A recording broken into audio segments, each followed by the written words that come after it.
நாம் இன்னைக்கு பிரியாணி செய்ய போகிறோம். நாம் இன்னைக்கு டேஸ்டான ஆம்பூர் தம் பிரியாணி எப்படி செய்யலான்னு பார்க்கலாம் வாங்க. மரம் ஒரு இசை, முட்டாரும் ஒரு இசை, கடல் ஒரு இசை, நம் உடல் ஒரு இசை, நில ஒளி வீசும் காற்றில் பேசும் பறவையின் தாய்மையாழ் இசை,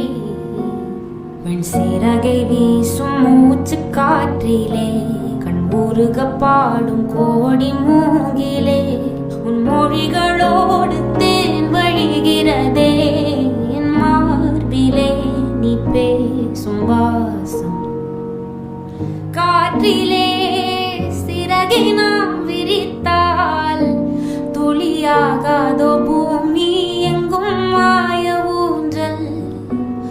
உனதன்பில் ஆட ஆட மழை பொங்கும் தூய